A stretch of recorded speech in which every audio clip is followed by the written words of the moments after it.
the torches along the palisade of Ashwick crossing through wild shadows across the horse yard, where the clans had gathered, and Vera Oakenshield stood in the center of that firelight with her chin high, and her answer already burning on her tongue before the third suitor had even finished speaking. "I have brought 40 horses to your bride price, widow of Thrag," said the broad-shouldered orc before her, his tusks filed smooth in the manner of a man who wanted to look civil for this crowd of watching humans on the walls above. 40 horses and my spear at your back until Cragmer's warband is ash on the wind. Name me, and Oakenshield stands strong again." Vera did not even let the silence stretch long enough to be cruel. "No," she said, the word flat and final as a dropped gate. "Take your 40 horses home, Grath Ironhide. I will not be bought back into a hearth I did not choose."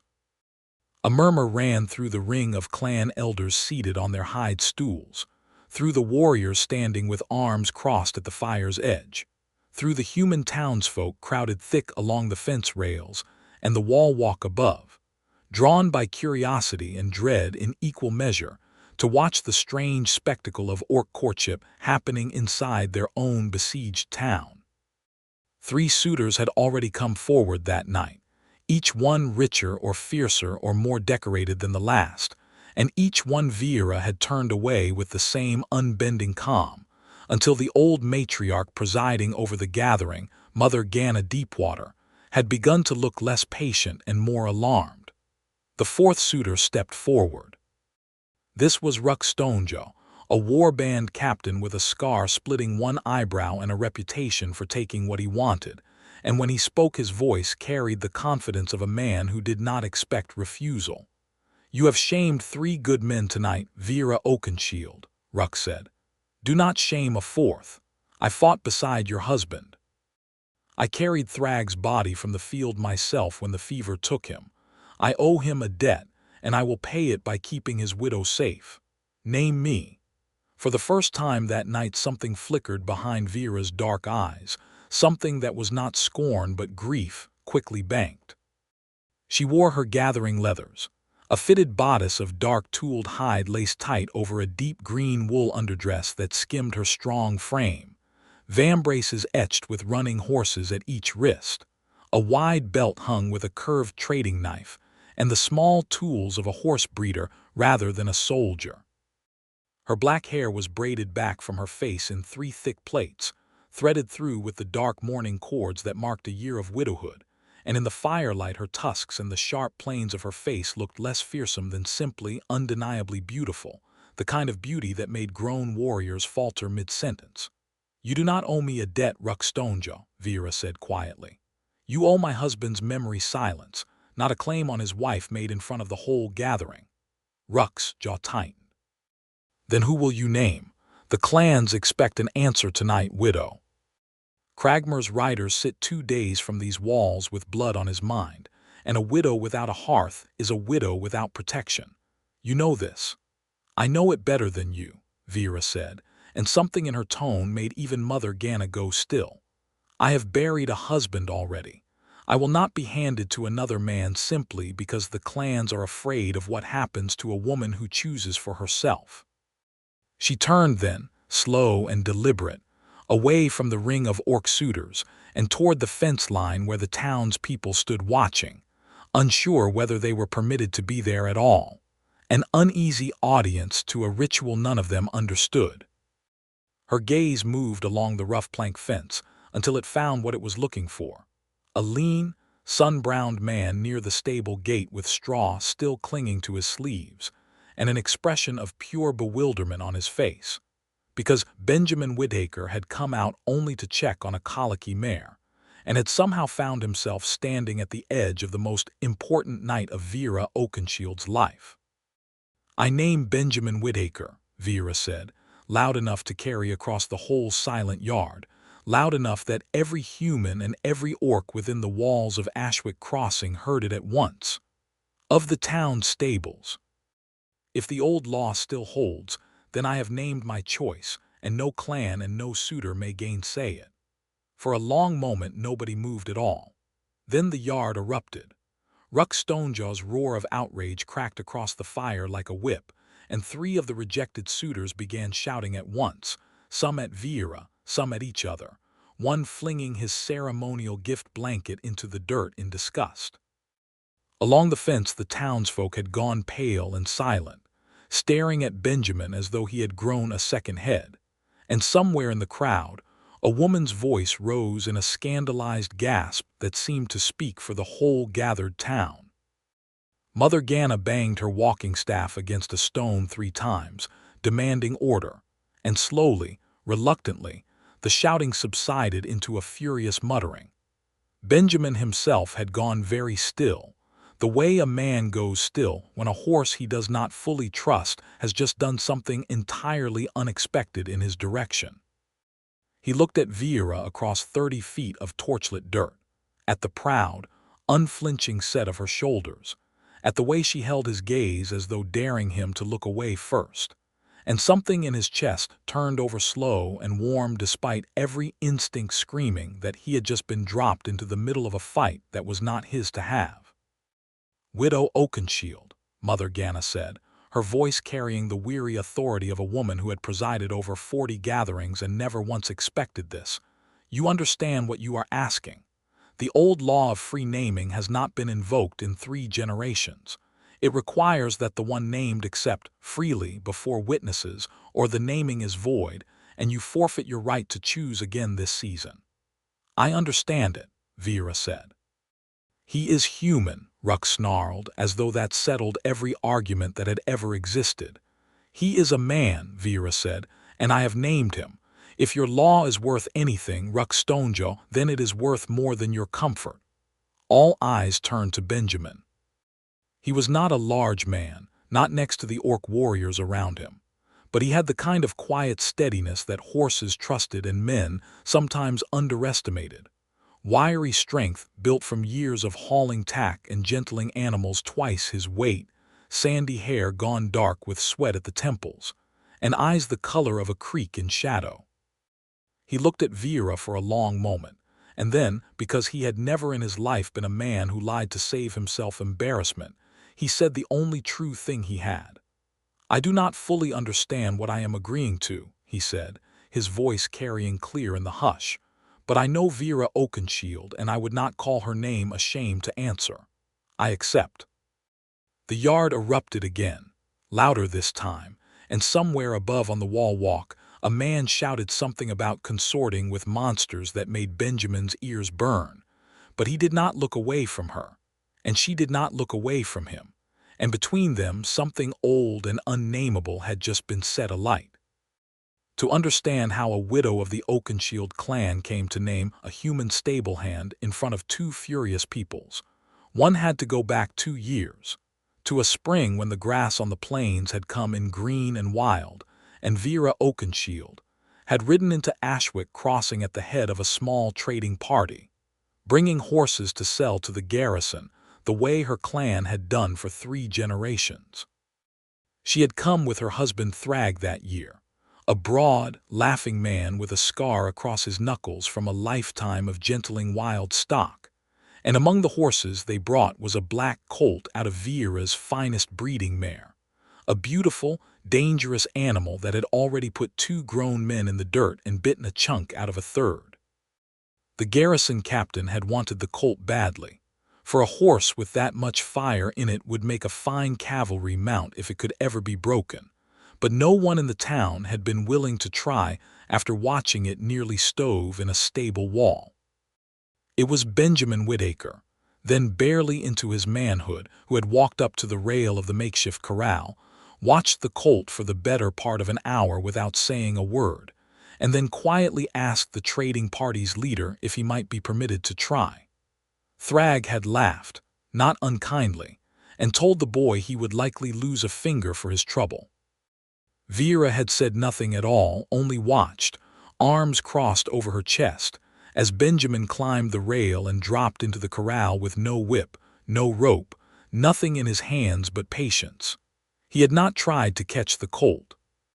He had simply stood, letting the animal circle and snort and stamp, moving only when it moved, matching its rhythm without ever crowding it, and slowly, over the better part of that long spring afternoon, while half the town gathered to watch and place bets, the wild thing had stopped running from him. By dusk, the colt had let him lay a hand on its neck. By the following morning it was following him around the corral like a dog. Vera had watched most of that second day from the rail without a word, and when Benjamin finally looked up, sweat-soaked and grinning, to find her studying him with an expression he could not read, she had simply said, "You did not break him." "No, ma'am," Benjamin had answered. "Didn't try to. Reckon he's still wild as anything underneath. Just decided I wasn't worth running from." Something had moved behind her dark eyes then, something that might have been respect, or might have been the first small crack in a wall she did not yet know needed cracking. "That is a rare gift," she had said. "My clan breeds horses that no one else can ride. We have little use for men who cannot see that a wild thing does not need breaking, only understanding." Thrag had bought back the colt at half the price he'd hoped, half in jest, saying no beast that liked a human boy better than its own people was worth much to a warrior clan, and the trading party had ridden out 3 days later. Vera had not spoken to Benjamin again beyond a nod at the gate, and he had told himself in the years since that it had been nothing, a strange half-day of understanding between a horse-mad boy and an orc woman he would likely never see again. He had thought of her more than he liked to admit in the 2 years since. He had not known, until the fires of the gathering lit her face across the yard, how much he had hoped to see her again. The days that followed the naming were not gentle ones. Ashwick Crossing had never held an orc gathering behind its walls before, and it would not have done so now if Cragmer's warband had not driven the free clans off the open plains and toward the only walls for 50 miles that might hold against a siege. The clans had come seeking shelter and alliance, trading horses and hides for grain and iron, and the town council, terrified and pragmatic in equal measure, had let them in rather than face Cragmer's spears alone. It was an uneasy peace even before Vera named a human in front of the whole assembly, and now it was something closer to a held breath. Reeve Aldous Marsh, a thin, worried man who had governed Ashwick Crossing for 11 years and never once expected to host an orc courtship dispute in his market square, called Benjamin to his study the very next morning. "Do you have any notion what you have done, Whitaker?" the Reeve asked, pacing behind his desk. "Half the town thinks you have doomed us all to Cragmer's spite by insulting his rival clans, and the other half thinks you have bewitched an orc woman with some manner of trickery. And either way I have got merchants at my door, demanding I throw you out through the postern gate before the whole siege becomes about you." "I did not ask to be named, sir," Benjamin said, standing with his hat in his hands the way he always had since he was a boy in trouble. "I did not lie to her either. I would not take back what I said." The Reeve studied him for a long moment, and something in the younger man's steady, unashamed face seemed to deflate some of his anger. "No," he said at last, "I do not suppose you would. You never were a man for taking things back, Whitaker, even when it might serve you better." He sighed and dropped into his chair. "Cragmer's warband made camp 2 miles east of the walls this morning. 60 tents, maybe more. They are not moving. I think, God help us, we are besieged in truth now, whether or not it is about you and your orc widow." It was true.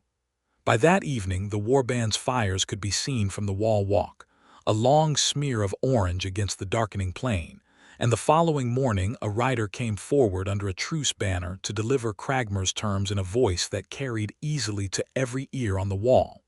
The terms were simple and merciless.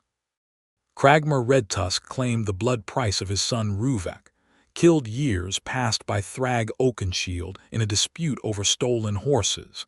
A debt he claimed had never been properly settled by clan law. Thrag was dead and could not pay it with his own blood, so Cragmer demanded his widow instead, to be surrendered before the gates within 7 days, or the town of Ashwick Crossing would burn along with every clan tent sheltering behind its walls. The town council met in an uproar that night, and more than one voice was raised suggesting that surrendering one orc widow was a small price for the safety of the whole town, that she was not even one of theirs, that no one owed a stranger's life more than their own children's. Benjamin sat in the back of that meeting, having no vote and no standing, and felt something cold and furious settle into his chest as he listened to men debate handing over the woman who had named him in front of everyone rather than accept a warrior's protection. He did not say anything that night, but he found Vera afterward, in the corral behind the stables where she had taken to grooming her horses in the evenings, and he told her plainly what had been said in the council house. She did not flinch. "I expected as much," she said, running a brush down the flank of a gray mare with steady, unhurried strokes. "Fear makes cowards of good men as easily as bad ones. It is not the first time my life has been weighed against convenience." "It should not have to be weighed at all," Benjamin said. Vera looked at him then over the mare's back, and something in her expression softened just slightly, the way ice softens at the very edge where sun touches it. "You are the only one in this whole town, human or orc, who has said so without wanting something from me in return," she said. "Do you know that?" Benjamin did not have a clever answer for that.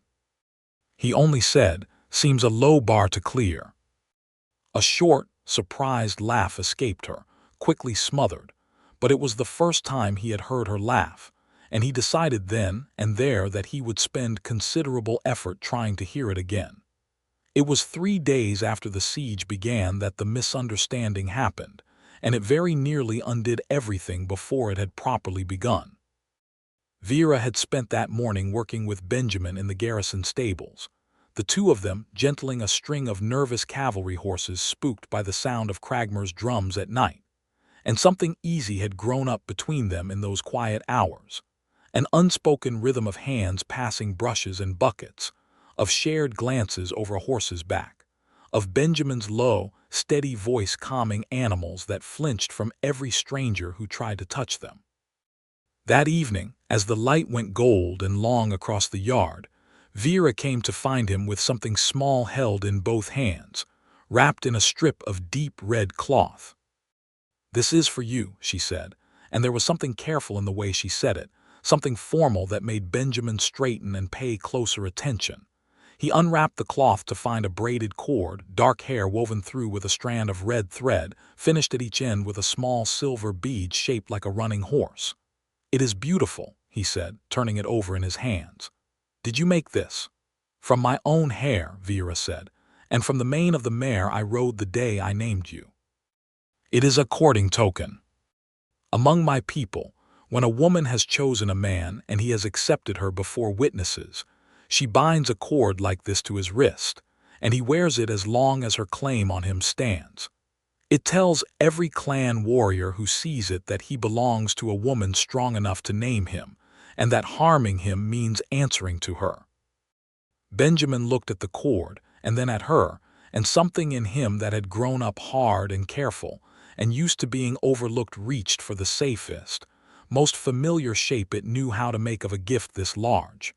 "That is generous of you," he said. "I have not got much to give back that would match it, but I would not want to take something so dear without offering fair trade. I have a little coin put by, or I could—" He never finished the sentence because he saw her face change. It was not anger, not at first. It was something worse, a flinching, a closing, like a door swinging shut on a room that had briefly been full of light. She took the cord back out of his hands before he understood what he had done wrong, wrapped it again in its red cloth with quick, precise movements, and said, in a voice gone flat and formal, "Forgive me. I misjudged the moment. I will not trouble you with it again." "Vera, wait." "It is Widow Oakenshield," she said, and walked away across the yard without looking back, leaving Benjamin standing there with the taste of a mistake in his mouth and no clear idea what mistake it had been. He did not sleep well that night. In the morning he found one of the older clan women, a soft-spoken herb seller named Ussa who had shown him no particular hostility since the naming, and asked her, plainly and without pride, what he had done wrong. Ussa looked at him for a long moment with something between pity and exasperation. "You offered to pay her, boy," she said, "for a courting cord. Do you understand what that token means among our people? It is not a gift of thanks. It is her heart, offered in front of witnesses at cost to her own pride, because every clan warrior who sees you wearing it will know she chose a human over her own kind and mock her for it. And you answered her with coin, as though she were a merchant selling you a horse blanket." Benjamin felt the blood drain from his face. "I did not know," he said. "I swear to you I did not know." "I believe you," Ussa said, "but knowing does not unsay what was said. If you care for her at all, you had best find the courage to tell her so, plainly, before she convinces herself you never wanted her claim to begin with." He found Vera an hour later at the horse lines on the far side of the town, checking hooves on a string of nervous geldings with more force than the task strictly required. She did not look up when he approached.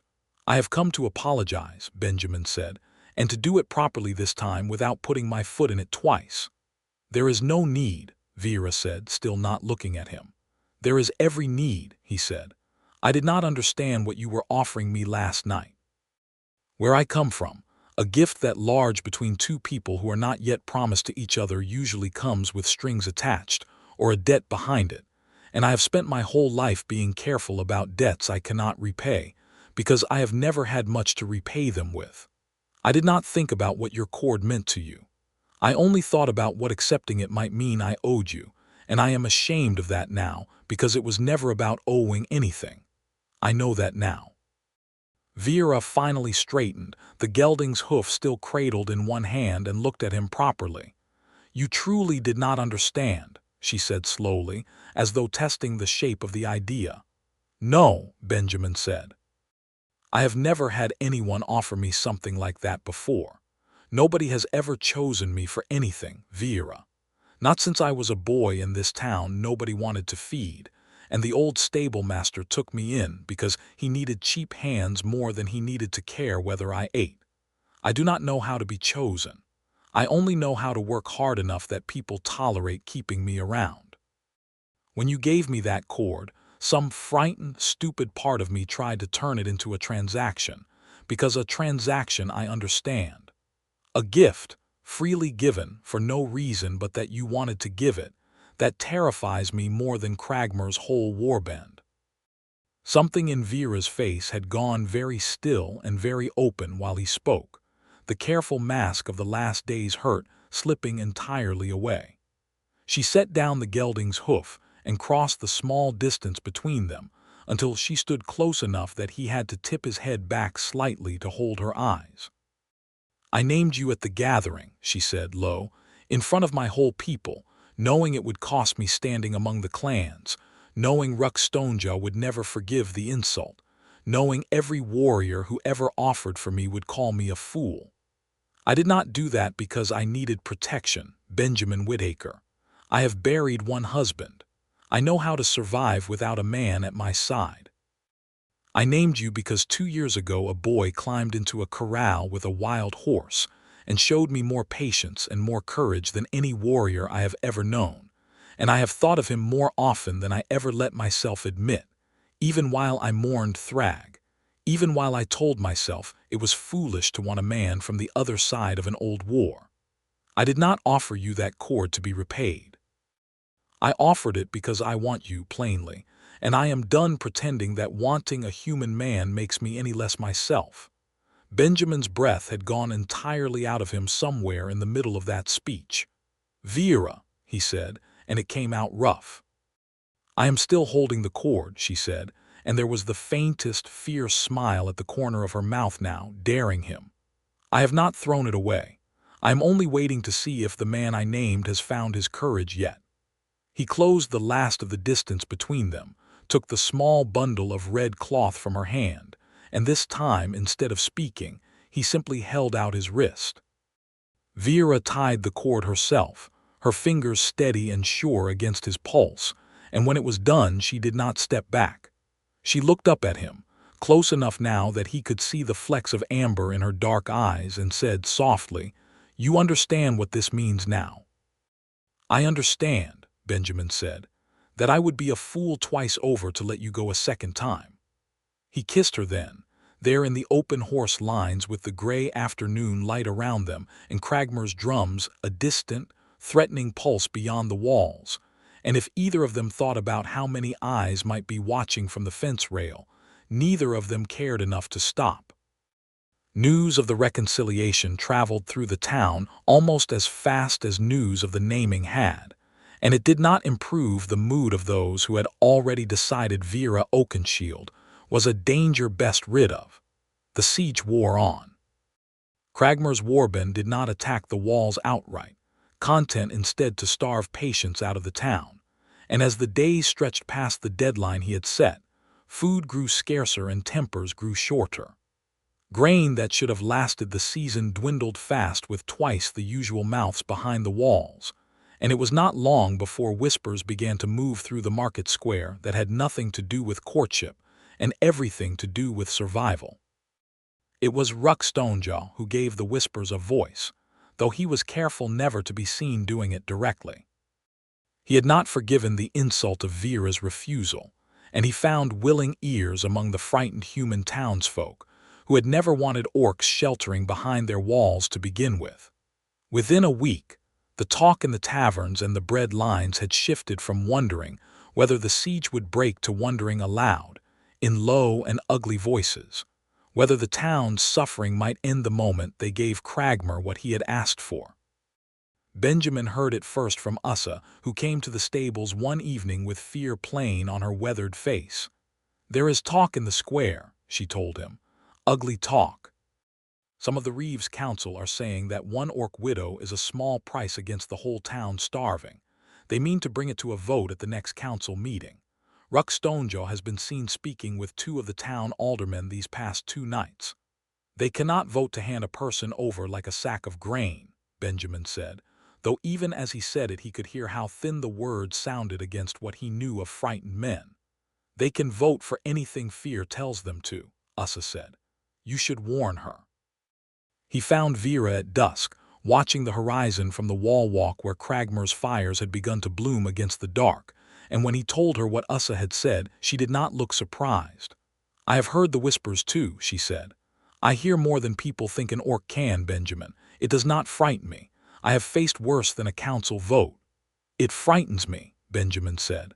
"I have seen what fear does to good people when they think they have run out of choices."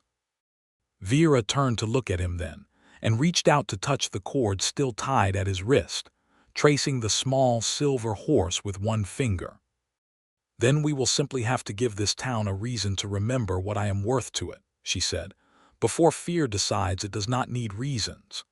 The chance came sooner and far more violently than either of them wanted. It happened on the 9th day of the siege, in the open market square at midday, in full view of nearly half the town.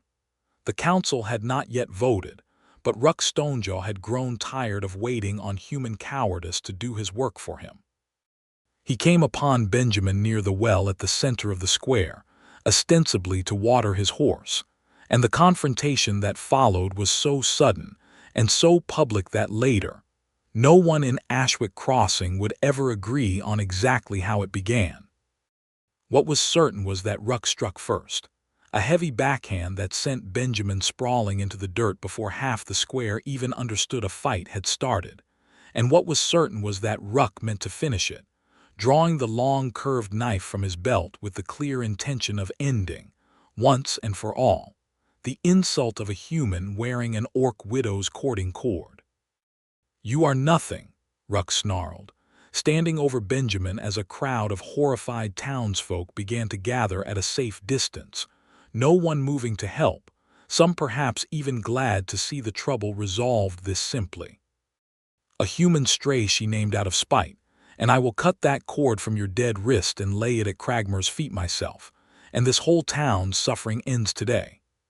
Benjamin scrambled backward, blood in his mouth, no weapon on him, and for one terrible, frozen second the whole square seemed to hold its breath, waiting to see whether the town's stablehand would die in the dirt for a courtship none of them had ever properly understood. Then Vera Oakenshield came off the fence rail at the square's edge like something unleashed. She had been 30 yards away, and the townsfolk who saw it happen would tell the story for years afterward. How the orc widow they had half decided was a monster to be traded away, crossed that square faster than any horse could have carried her. How she caught Ruck Stonejaw's knife arm in one hand and wrenched it backward with a crack of bone that silenced the whole crowd.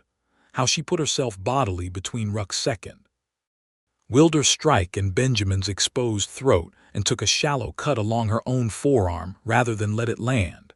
How she then drove her own knee into Ruck's chest with such force that he went down gasping in the dirt and did not get up again for a long moment, all without ever drawing a blade of her own.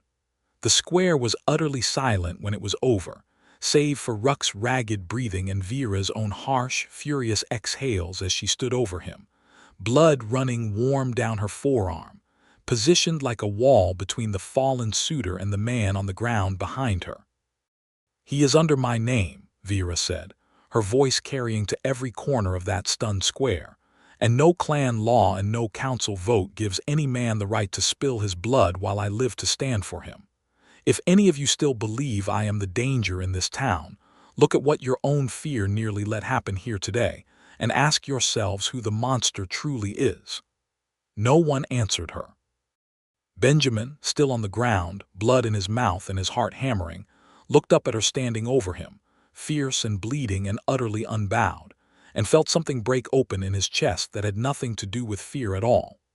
Reeve Marsh himself pushed through the crowd a moment later, white-faced, and it was he who finally spoke, his voice unsteady but carrying. "Take Stonejaw to the healer under guard," he said to the garrison men who had finally found their courage now that the danger had passed. "And someone fetch bandages for the widow Oakenshield, before I have to explain to this whole town why we let a woman bleed in our own square after she saved one of our own." It was not forgiveness, not yet, not from everyone.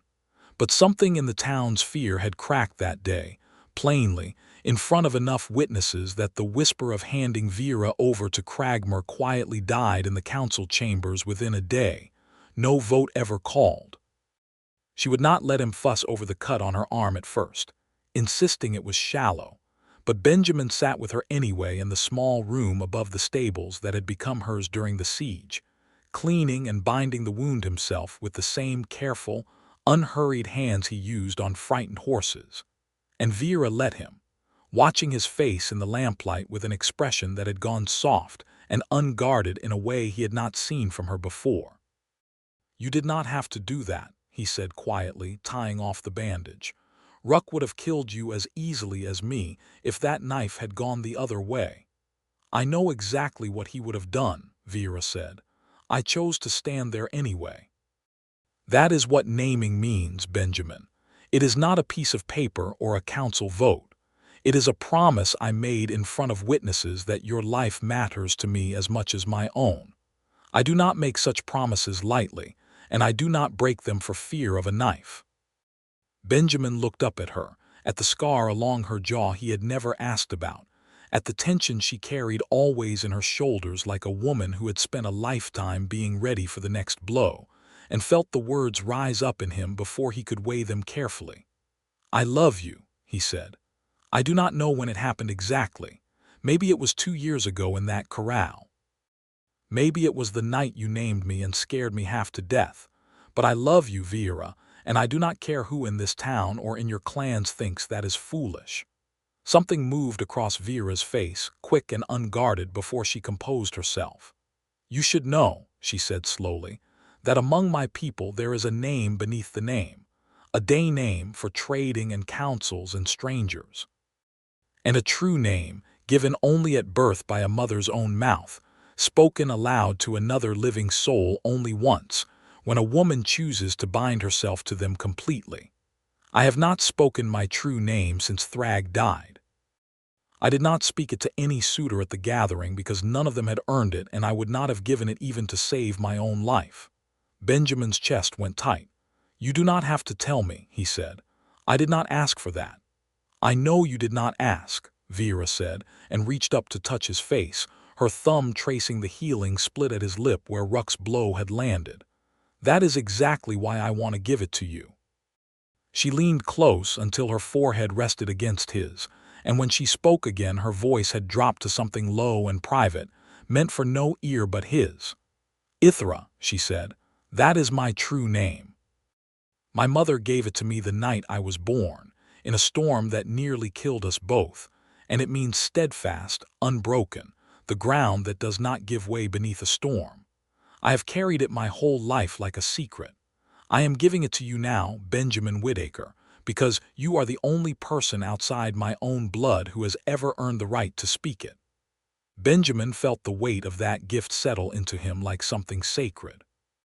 "Ithra," he said carefully, the unfamiliar shape of it soft in his mouth, and watched her eyes close briefly at the sound of it, as though a held breath had finally been let out after a very long time. "Say it again," she murmured. "Ithra," he said, and this time when he said it he cupped her face in both hands, and she let him, tilting into his touch with something that looked very much like relief, as though she had been braced against the world for so long that she had forgotten what it felt like to simply be held instead of fought for. What passed between them after that was not spoken of in the town's later stories, nor did it need to be.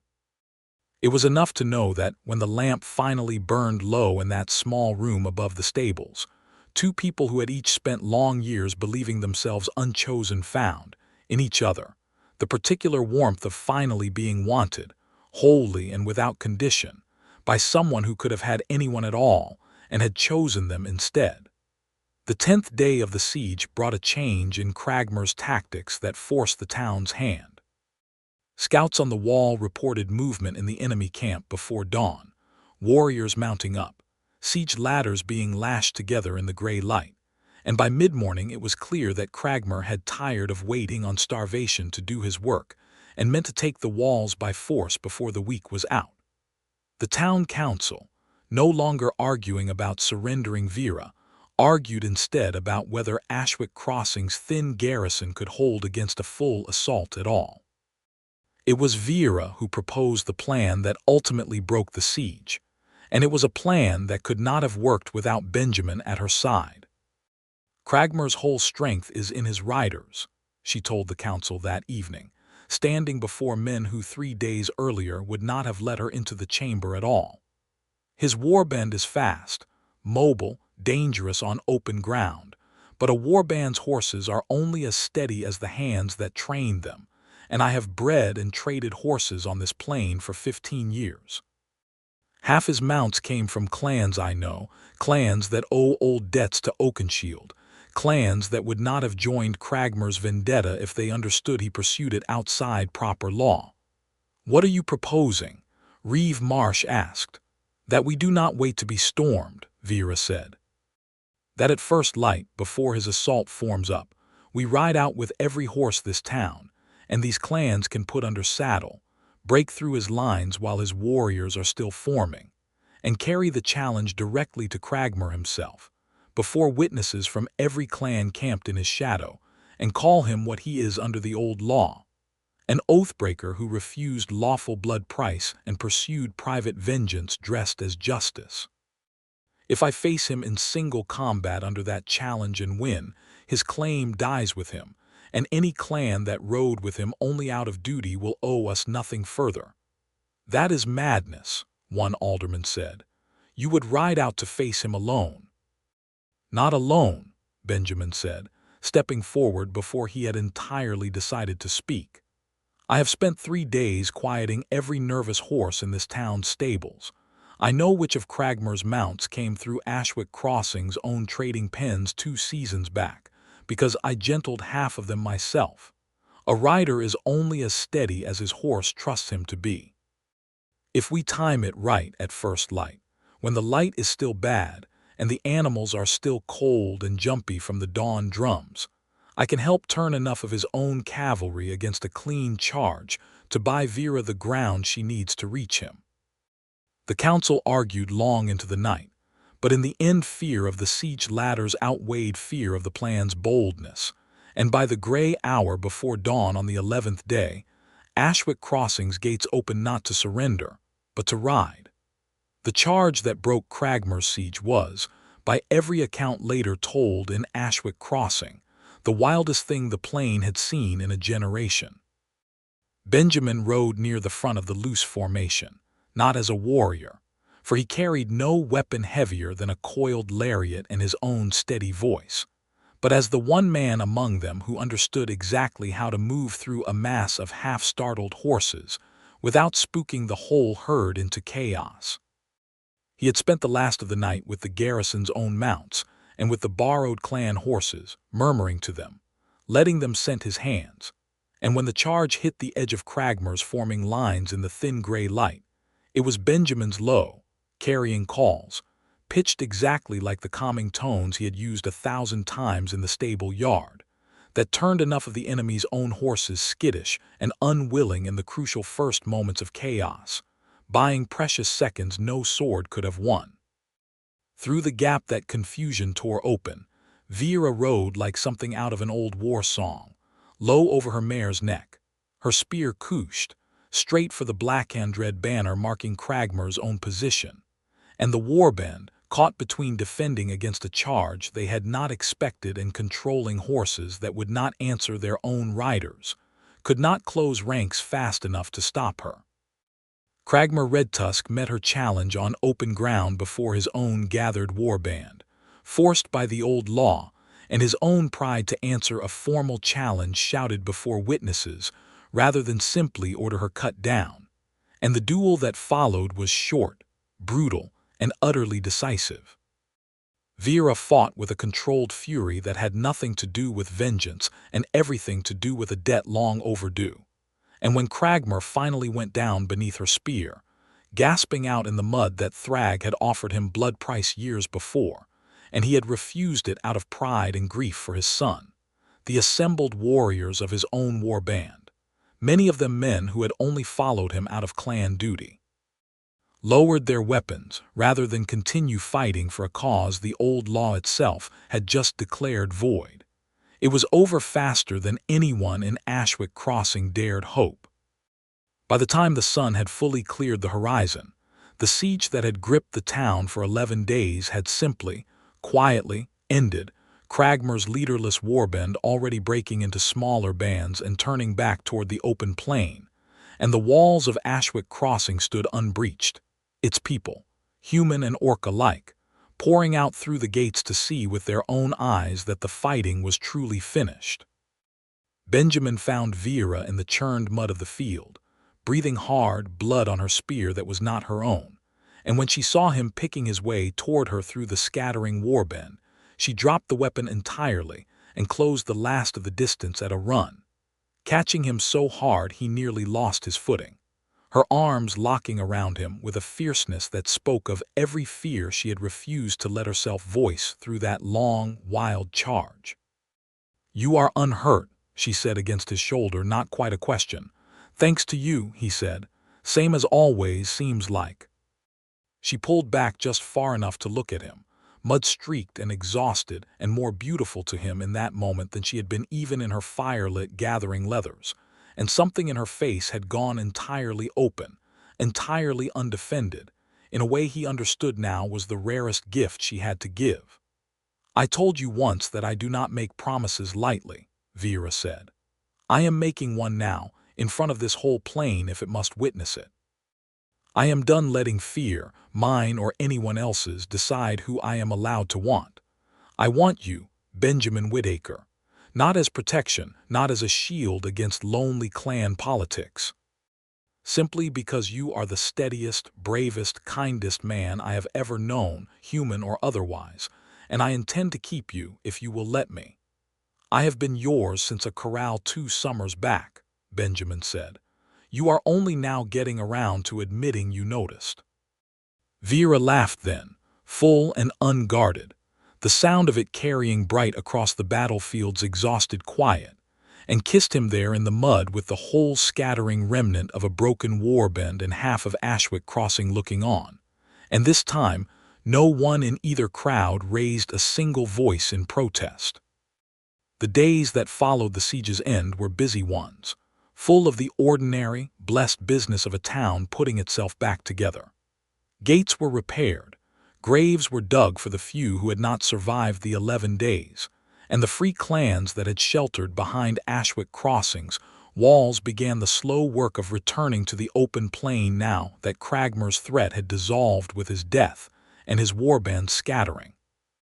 Mother Ganna Deepwater called one final gathering before the clans dispersed, smaller and quieter than the torchlit spectacle that had started everything, held in the same horse yard where Vera had once refused every suitor the clans could offer her. The old law of free naming has been tested and proven, the matriarch said, addressing the assembled elders and the curious cluster of townsfolk who had come to watch, Benjamin standing at Vera's side with the courting cord still tied at his wrist, faded now from mud and sweat but never once removed. Vera Oakenshield named her choice before witnesses, and that choice stood through siege, through blood, through the death of the man who would have seen her handed over rather than defended. I do not think any elder among us can claim, after what this plain has seen, that her naming was unworthy of the old law's protection. She turned to Vera directly. Do you still hold to your naming, Widow of Oakenshield? I do, Vera said, though I would ask that you no longer call me widow. I have grieved Thrag fully and honestly, and I will always honor his memory, but I do not intend to carry that name forward into whatever comes next for me and this man. Then what will you be called? Mother Ganna asked, not unkindly. Vera looked at Benjamin, and something passed between them that needed no further words to explain. Simply Vera, she said. Vera who chose for herself and was chosen back. There was no grand ceremony after that, no binding ritual beyond the courting cord Benjamin still wore, and the true name only he had been given the right to speak. For Vera's, people had already recognized her claim through the trial of the siege itself, and the town of Ashwick Crossing, having watched an orc widow bleed to save one of their own in the middle of their own market square, had no further argument left to make either. On the morning the last of the clan tents came down from the fields outside Ashwick Crossing's walls, Vera and Benjamin stood together at the top of the wall walk, watching the sun come up clean and gold over a plain finally emptied of enemy fires. The siege was over. Cragmer's threat had died with him in the mud of that dawn charge, his fractured warband long since scattered back to whatever hearths would still have them, and the town below was waking to the ordinary business of a place no longer holding its breath, smoke rising from bakery chimneys, the garrison gates standing open for the first time in weeks, children's voices already ringing out across the square where a knife fight had nearly ended everything only days before. It is strange, Benjamin said, leaning on the rail beside her, to wake up and not wonder whether today is the day the walls come down. Strange but good, Vera said. She had taken the dark mourning cords from her braids at last, the night before, quietly and without ceremony, simply unwinding them by lamplight while Benjamin watched, and this morning her hair fell loose and dark down her back in the wind coming off the plain, catching the first light like something new. I did not think, a year ago, that I would ever want anything again as much as I wanted my grief to simply end quietly and leave me alone. I did not expect to want a whole life instead. Benjamin turned to look at her fully, at the scar along her jaw and the fading mark of Ruck's knife still healing on her forearm, at the fierce, unbroken strength in her that had never once needed his protection and had chosen freely to give him hers instead. You could have had anyone at that gathering, he said. Any warrior in 100 miles would have ridden through fire for the chance you gave me for free. I did not want a warrior, Vera said. I have buried one already, and I loved him honestly while he lived, but I learned something in that grief I did not expect to learn. I did not want another spear at my back out of duty or clan alliance. I wanted a man who saw a wild thing and thought to understand it instead of break it. I wanted a man who would stand in a market square with no weapon in his hand and still refuse to be ashamed of choosing me back. I found exactly that man twice, 2 years apart, and I am done letting anyone, clan or town or fear itself, tell me I chose wrong. Below them, the plain stretched wide and gold and finally, blessedly quiet, The last smoke of Cragmer's cookfires long since faded from the horizon, and somewhere in the stable yard a horse called out, answered a moment later by another, the ordinary music of a town simply, quietly, beginning again. Benjamin reached over and took her hand, the cording cord still bound at his wrist, and Vera laced her fingers through his without hesitation, no longer a widow guarding the last of her heart, no longer a stable hand who had never once been chosen for anything beyond his usefulness, but simply two people who had crossed paths once by a horse corral, lost each other, and found their way back through fire and blood, and one deeply honest conversation to the only place either of them had ever truly wanted to stand.